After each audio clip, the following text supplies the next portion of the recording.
Welcome back to the Rob Skinner podcast. My goal is to inspire you to live a no-regrets life, make this life count, and multiply disciples, leaders, and churches.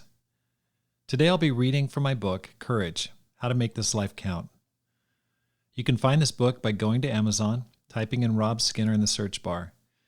There you'll find this book as well as my first book, How to Plant and Grow a Church. Before I do that, I'd like to remind you of a church planting I'm organizing in the summer of 2021. The churches in Arizona and the family of churches, the Pacific Southwest churches, are planting a church in Flagstaff, Arizona. Here's how you can help. Go on the mission team. If you've been thinking about going for a summer internship, a 1-year internship, or a 2-year short-term missionary trip, this would be awesome. I mean, absolutely awesome. Flagstaff is such an incredibly beautiful city. It's at about 7,000 feet. It looks like Colorado. Beautiful trees. It's 2 hours from the Grand Canyon. So much hiking, skiing, 4 beautiful seasons. It's amazing. About 140,000 people in the surrounding area.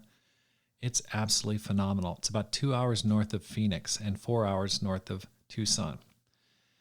Also, we're looking for church leaders. If you'd like to be the church leader, give me a call. I'd love to talk to you about that. I'm looking for a leadership couple.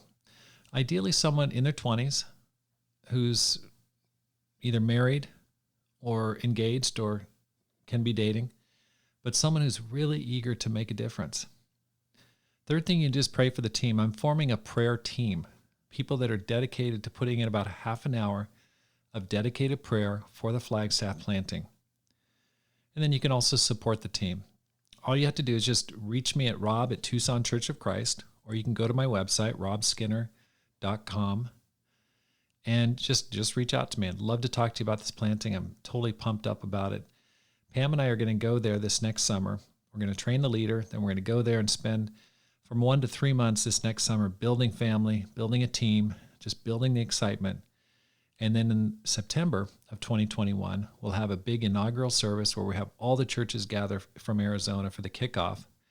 And at that point, Pam and I will return to Tucson and leave the church leader and the team in place to grow and reach out to all of Flagstaff. I hope you get excited as much as I am about this. It's going to be awesome. Now, I want to go ahead and get into my book. And this is my final chapter. I hope you've enjoyed it so far if you've been listening to it.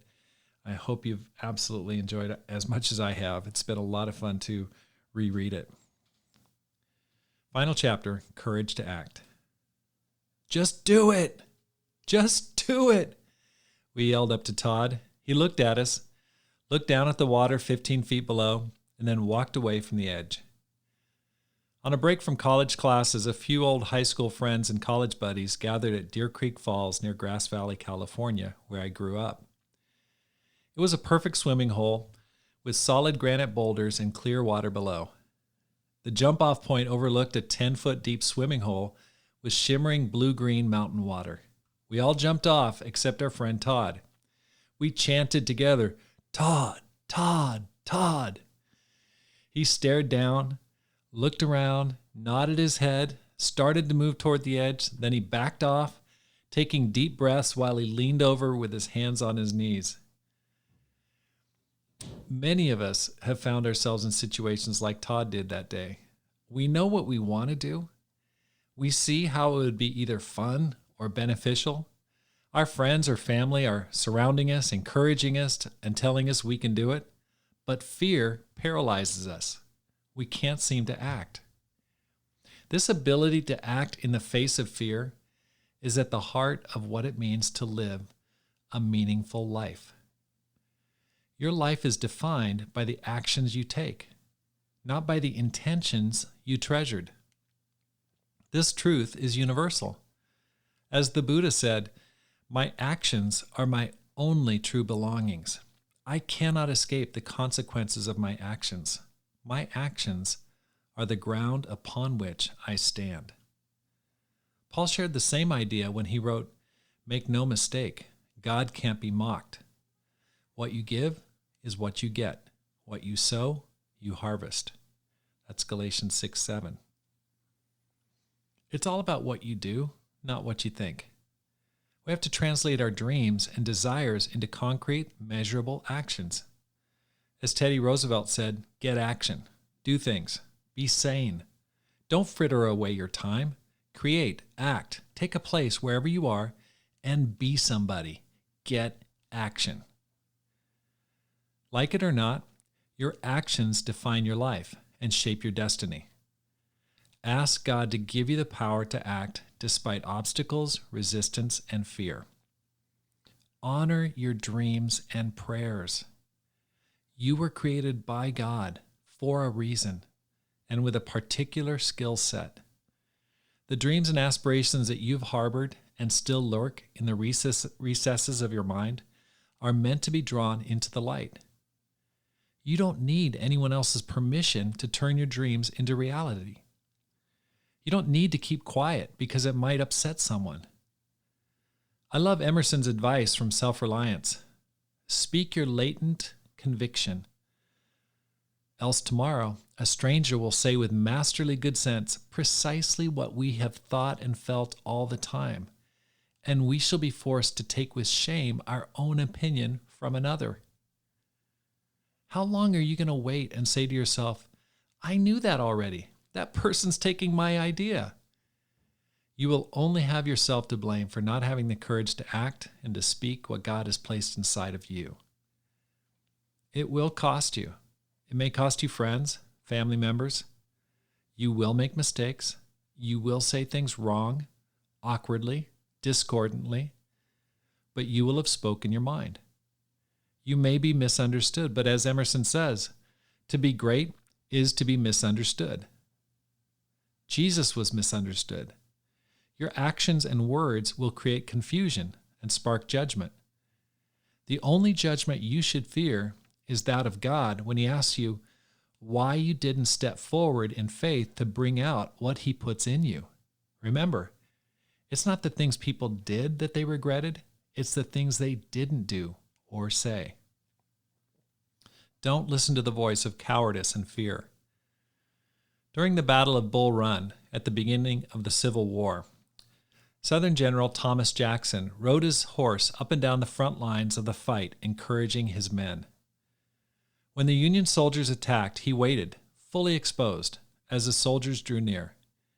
His men looked up and shouted to one another, "There he is, standing like a stone wall." His courage in the face of withering fire and a bayonet charge gave his men the courage to stand and win that early battle. From that moment to the present, he has been known as Stonewall Jackson. What was his secret? He wrote, "Never take counsel of your fears." My religious belief teaches me to feel as safe in battle as in bed. God has fixed the time for my death. I don't concern myself about that, but to be always ready, no matter when it may overtake me. That is the way all men should live, and then all would be equally brave. Although we don't agree with the cause he would later die for, we can choose to be inspired by this man's courage. His advice to us is valuable.